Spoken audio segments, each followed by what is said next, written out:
Hey everybody, welcome to another episode of the OIG Roundtable. Today we are the OIG Coffee Coffee table. Table, or the Coffee OIG table. Coffee Table. Wade, conflict, not able to make it. But I guess this is Matt, this is your way of getting back at Wade for missing last week. That's right. Yeah. Although I we, was not going to be. Well, you tried to Wally Pip me by putting in Gene Stone. I mean, yeah, I did. Yeah, I'm we tried surprised I that. ever got an invite back. Yeah, we tried that. I mean, she is a national treasure, so um you clearly have it's this is like it's the gladiatorial round table. You're fight you and Wade and Gene are all Cage match. battling for your seat at the at the Knights of the Round Table. Uh yeah, I mean, you guys can work that out yourself. I mean, I know where my place is. The guy that hits the record button, so it is what it is. So anyway, we're here. Matt Kachansky, retired special agent in charge from the OIG, the retired Northeast UPIC director, and my counterpart, of course, as senior director here of our payment integrity team. And so, a couple weeks ago, there was a press release that came out, and then there was a little bit of an analysis of it. Back in April, an organization by the name of Expert Wound Care out of California, Medicare billing. Crazy, $46.6 million in 7 months, for skin grafts. And we know that skin grafts are becoming the flavor of the day. We're seeing a lot of these cases involving skin grafting and some of the issues involving either a lack of clarity of the policy or a revisiting of policies and things of that sort. So I think this is just the tip of the iceberg. But what was interesting is over $46 million in billings in a 7-month period, services that weren't performed. But the thing that was interesting was the spike. There was this tectonic growth over that 7-month period. I'm just looking at some information now that says from July of 25 to March of 26, they averaged about 37,000, almost $38,000 per claim, more than double the national average of about 16,000. So that should be your first flag. And then the real one for me was in July of 2025. It was about $4,900 in Medicare billing for skin grafts, and it went up to $33 million in December of 25, and their utilization rates were off the charts. And then finally, one of my favorites is when you look at the individual beneficiary contributions. One beneficiary, $6.2 million, for one beneficiary alone, when the average amount for a beneficiary is about $300,000. So, a bunch of red flags over the 7 months. And when I read this, and as I mentioned to you, one of the first things that came to mind for me was how reminiscent this was of the catheter case, the incontinence case, particularly with respect to the fact that if you remember, one of the companies had previously been a supplier of wigs for chemotherapy patients in primarily the Medicaid space, doing $50,000-$60,000 a year in business, and now it's in the millions, and how that red flag comes about. But this one, obviously, tons of red flags. The good news is it was caught within 7 months. The question is, how is it only $2 million was seized in $46 million in billings? And obviously, the amount of billings to the amount of reimbursements are not always going to align with each other. But it does show a couple of things. One, for me, it showed that the use of data is getting stronger and better because it was uncovered in 7 months versus 7 years. We don't know what data analytics tool they were using. We don't know who was the uncovering organization. Was it OIG? Was it CMS? Was it one of the UPICs? But either way, regardless, it is good to know that this got caught within the 7 months. Skin grafts are becoming a big thing. But Matt, data. This is one of those examples where data-driven fraud, proactive data analysis is going to help you with being able to determine not only the current fraud schemes, but where things may be trending, right? Skin grafts, and by the way, skin grafts are not something that's new. I think the problem is that we get tired of hearing about these things and then seeing that it's taking so long to kind of catch up to the schemes themselves. Yeah, the analysis of data is always going to be behind the fraud scheme itself, but the 7 months shows that that gap is narrowing, and that's a wonderful thing to see, that data is becoming a more used tool to proactively find these things. And I think that's great. And I know the administration has been pushing that data platform. I can't remember what the name of it is. It's similar to the having all the data come into one place at one time and having anything else. That's a great idea. And if it works, it could really, I don't say minority report this thing, but it could be to the first few weeks or months that these claims start to spike, or there's an anomaly, there's enough eyes on it and enough tools being used that it's going to pop up much quicker. And also, they can start building predictive analytics in there as well to find what are the characteristics of a scheme, spikes, lack of, small number of referring physicians and these types of things, beneficiaries that are spiking, with individual claims, Right. and start using those types of indicators to find things as they're beginning. And I think that's the way to go. It's pushing the investigation to the left more and more toward the beginning of it, to stop it before it really gets started. And I think that's the true goal of a program integrity entity. Yeah, that's a great point. And I think when looking at this, the first thing that people might think about is, well, if the data was so obvious, why did it take 7 months, right? We used to sit and say, why did it take 3 years? Why did it take 2 years? Right. Now we're saying, hey, why is it taking 7 months? And if we use the premise of to the left, meaning the early stage, the question becomes, why did it take 7 months? And there's a whole host of issues. Number one is you're reliant upon the provider submitting those claims in a near real-time fashion to get to that front stage. What a lot of people don't think about is providers may not submit claims for certain insurance plans. Maybe they do it once a month, maybe they do it every other week. These aren't necessarily real-time or near real-time submissions of claims, and that's going to create an inherent delay, which I think is the piece of the puzzle that oftentimes people don't think about. Yeah, absolutely right. You think about things like ABA therapy or other types of physical therapy. They're billing once a month for large numbers of claims for their patients. So you don't see day-to-day billings for them. And sometimes with something like this wound care stuff, maybe the wound care is taking months with the patient to really, they keep using more and more of the wound care kits to heal the wound if they're actually doing them. And so maybe it's 3 or 4 months of claims being submitted at the end, when the therapy is done.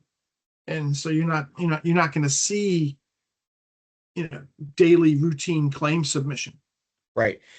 The alternative too is that sometimes providers are going to hold claims back because they think that by holding the claims back, they could spread them out a little bit more, sprinkle those claims, and then reduce that potential exposure. I mean, I remember working on a podiatry case, oddly enough, where the podiatrist, this was back, there was a period of time where, as you may recall, if you submitted a claim after 12 months, it was at a reduced reimbursement rate. You had 18 months to submit a claim, and after 12 months, it was a reduced amount. Well, this provider would intentionally hold claims back and submit them after 12 months so that he was kind of sprinkling the claims, but also, I think in his mind, he was taking the position that if I am taking a reduced amount of money, no one's going to look at me for that.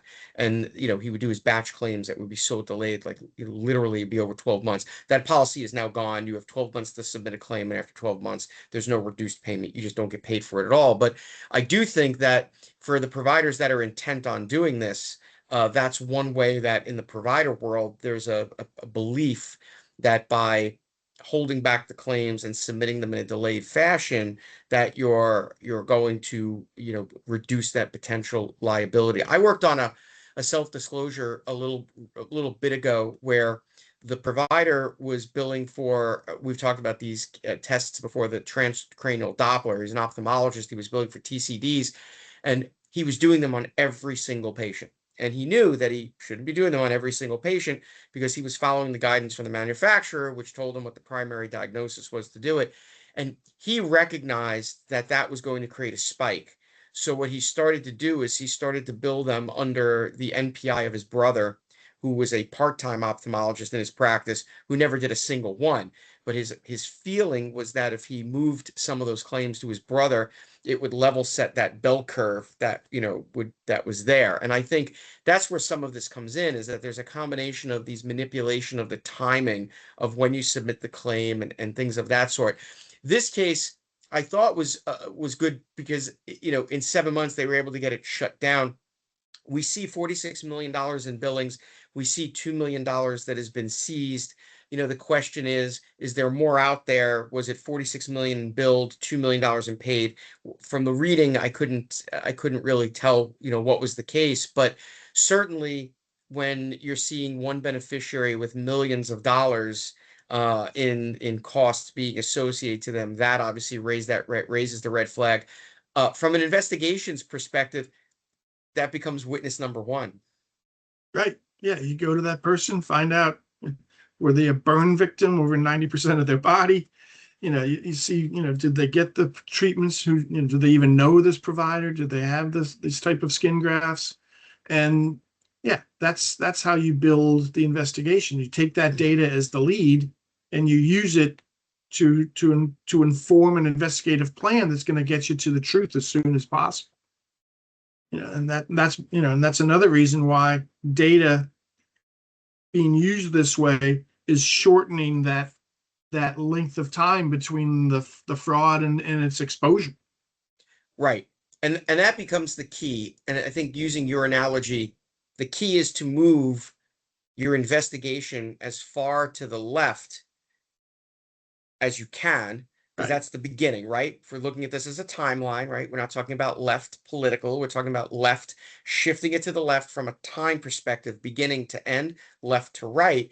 That when you are looking to shift things over to that left side, it's getting in front of the things that become the problems early on.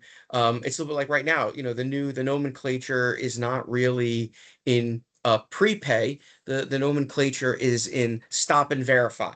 And how do you stop and verify before prepay, right? How do you put the brakes on in a short enough period of time to not let so much money go out the door, but also remain within your statutory and regulatory and policy related must pay rules, 14 days or 30 days, depending upon where you are in the world. And so moving that investigation as far to the left as possible, particularly in a proactive environment where you're seeing some of these spikes, who, we loved, and I always loved using, and even today we use a lot, the top 10. Who are your top 10 beneficiaries or members? Those should be the people, when you see a case like this, those are the ones you have to start with. You don't want to start, don't go randomly looking at people. Targeted interviews of those top 10 people. The number one beneficiary is probably going to have a lot to say about that $6 million. Right. Yes, absolutely. And using not just billing data, but using other data sources available to you, whether that's Secretary of State information, the enrollment documentation, to see if there's connections between this provider and other ones that have had a PI history with your plan or others, because it is a wealth of information out there that you can use, most of it free of charge, to find these types of business connections, whether that's, resident agent, common addresses, even common, referring physicians with other companies that in the past that were doing the same thing, therefore identifying this new scheme much quicker. So Right. you really have to have a thorough investigative plan in place to cover all of these avenues. Well, and the one thing that kind of stood out was that a lot of these were services not rendered, in part because they didn't have the material. So the challenge is unless you know who the supplier is, getting that information can be a challenge. But the services not rendered piece can be corroborated through the interviews with members who will tell you, well, no, I've never been there. I don't know this doctor. I don't know this referring doctor. I don't know this ordering doctor. I don't have 90% burns over my body, which in that 6-month period, those wound kits, you would have accounted for that. And that's where in that payment integrity space on the SIU side, going and talking to a medical director to say, is it even possible? Like I remember, when we were doing a lot of these cases involving the 5% lidocaine, right? So 4% you could buy over the counter for $8, $9, but the 5% version, you're talking hundreds of dollars, a tube. And when you speak to members and you find out that they're getting 7, 8, 9 tubes a month of lidocaine, and you speak to a healthcare, a doctor, and the doctor will tell you, you know, this is insane. They would be slathering themselves from head to toe with this ointment, or a pharmacist. I remember talking to a pharmacist where the prescription was something like, whatever the amount was, grams, 0.2 grams, a dollop, whatever it may be, a quarter size twice a day. And you say to a pharmacist, how much of that will one tube will cover the entire body? And then they're getting 7 tubes, right? So those are things that come into play when you're talking about these wound care kits, and you're talking about the size of a wound care kit that's based upon the billings. And then you're saying, okay, what would the patient have to need this volume? And yeah, it's things like 90% burns or whatever it may be. But then you go back and you look at those top 10 beneficiaries. What's the diagnosis that got them that wound kit? Do they have a prior history of that diagnosis? If someone has severe burns on their body, or diabetic wounds untreated, what's their prior history? Do they even have a diagnosis of diabetes? Do they have a prior diagnosis of diabetic neuropathy? Do they have a prior diagnosis of unstable or untreated open wounds? Like some of these things where it's, and I know I've talked about this on some other cases. There was G0166, external counterpulsation, where you have to have unstable non-surgical candidate angina. And the very first day that the person gets that service is the day that they have that diagnosis. For the Prior to first that, they have time. no diagnosis for it. It never existed. And then miraculously, they not only get that diagnosis, but you know what? There's a treatment we can give you on the very same day. And it just doesn't seem right. Yeah, we just did for one of our clients, we did a claims history study where they were pre-authing GLP-1s. And we looked through the claims history of the members that were now getting these GLP-1s, and not, there was no indication of diabetes or anything like that that would allow for the coverage of it until the day that it was prescribed by the. Or even a comorbidity of obesity. Right, nothing Nothing. like that. And we Right. looked through 10 diagnoses for each claim that they had ever had submitted for them, and then none of them had it. Just someone looking to get a little bit of the Skeletor going on, that, the gauntness. Kelly Osbourne comes to mind. Like, you can't even tell it's her anymore from that. But yeah, I mean, these are great examples where, we're taking something that's the known skin grafts. Then you look at some other things that are your high dollar costs, and then say, where in their history, just from the data, do these people have a history that supports today's modality? Yesterday's diagnosis for today's modality, or yesterday's diagnosis for today's treatment regimen. And I would surmise that in a lot of these cases that where there's going to be a disconnect. I mean, me and Wade have talked previously about ICD-10s being the redheaded stepchild. Everybody focuses on CPT and HCPCS codes, but ICD-10s can give you a lot of information that you weren't really thinking about at the time. And I say, just from a data perspective, what are your top 5 or 10 ICD-10s that your plans are paying for? And then as it relates to that ICD-10, what are your top 5 or 10 CPT or HCPCS codes that are linked to that? And are those ICD-10s historically for your top 10 beneficiaries for that CPT, that ICD-10? Do they have a history of that? And that may give you some clues as to some things that are percolating up as problems that you don't even realize exist, because maybe providers are testing the water or something, something like that. Who would have ever thought that the GLP-1s, where their intended use is for diabetes related, and then obviously, as you see in the commercials, and I could lose a little weight. Remember, those are the commercials. Now it's like, hey, I'm going to lose a little weight and I don't have diabetes anymore, right? Like Yeah. that's, kind of the A1C two. happens to be down as well. Yeah. Right, right. Where it used to be, my A1C is down and I lost a little bit of weight. Now it's, hey, I lost a lot of weight. And guess what? My A1C is also down a little bit. So, I think there's a little bit to that. Yeah, there's absolutely a lot to that. And if you look at the most the most revenue for pharmaceuticals, it's the ones that are on TV now, whether it's the GLP-1s or the psoriasis Right, medicines and all that. Those are the biggest selling drugs. right. Well, it's always right. Us, United States, and I think Australia. I think there are only two or three countries that allow direct to consumer marketing. And so, that becomes the thing. You call your doctor up about something that you want, not necessarily something that your doctor may be thinking of as part of your medical care, but it's the direct to consumer factor that's out there that I think creates that collateral piece of the puzzle. But Yep. it is interesting to see that. And I know that there have been some cases where when there've been some there were some cases involving the manipulation of average wholesale price and artificial inflation of that. There was a case many years ago involving a company called First Data Bank and the manipulation of average wholesale prices, in the way that some of that stuff was done. And when you looked at it, it was the top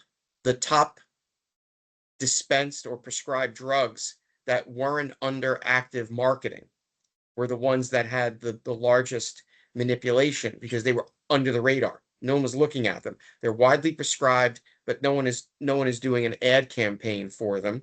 And those were the drugs that are under the radar. So you bump up the price 5% a little bit, you manipulate that price, that AWP goes up, reimbursements go up, all that other stuff becomes collateral. But it's in the same vein as your direct to consumer stuff is stuff people are looking at. So everybody's looking at the GLP-1s now, just like everybody's looking at the skin grafting and skin substitutes because the money is, so the question of why do you rob a bank? Well, that's because that's where the money is. And so it's no different. Why would somebody be looking at a low reimbursement item, service, or procedure that the juice may not be worth the squeeze on? So yeah, I Yeah. mean, you Yeah, got it to look goes at back to these. the original thing of how are you staying under the radar as a provider? Whether it's delaying the submission of the claims, Right. putting them under your brother's NPI, or maybe you're looking at, what procedure codes are really not being focused on, and bill that way. So Right, exactly. It's like, what's the suite of things that are interesting to me from a money-wise perspective, but no one really cares about? Just kind of the way it is. So interesting. catheters, So $7 a piece. catheters, that's right. Catheters, diapers, $7 a piece. So it's an interesting case. Take a look at it. There's a lot of stuff written about it online because it is a very data-driven. It was a very data-driven case that resulted in a good resolution. Hopefully, we'll start to see some more of these as the analytics starts to become a little bit more time attuned, we'll say. But it's always going to be predicated upon when those claims go in. You can't force a provider to submit a claim earlier than you would want them to. And again, we've talked about this a lot relative to DME or genetic testing and E&Ms, right? Unless there's a tectonic shift in the time frames by which these things can be submitted, we're going to always be in this data matching black hole until there's a real time between those two things. So this is a good example. 7 months is pretty good. And we'll see if that time frame tightens up as the analytics get a little bit better. And we also get better at understanding what some of these fraud schemes are. So, good food for thought. ICD-10s, CPT, HCPCS codes. Don't ignore the ICD-10s. They aren't the redheaded stepchild the way they used to be years ago. They are a piece of the data analytic continuum that we should be looking at. So good stuff. Wade missed out. Sorry. Maybe not sorry. I guess, we'll see. I guess next week he and Gene Stone will be having gladiatorial combat, jousting and the like, and I guess we'll see where that goes. That could My be money, that could be this that could be the session. it could be. My money is on Gene Stone. Just saying. Oh, absolutely. My money's on. She's very feisty. If you know Gene Stone, she's very feisty. So Matt, as always, good stuff. Good to connect up with you. Glad you're back from vacation. And again, LinkedIn Lives, we got a whole bunch planned. So take a look at those on LinkedIn, see what we got going on with that. The newsletter every week. comes out. Sign up for the newsletter on our website, hit Spotify, hit YouTube, subscribe, and we'll see everybody on the next OIG Roundtable. Take care, everybody. Thanks, everyone.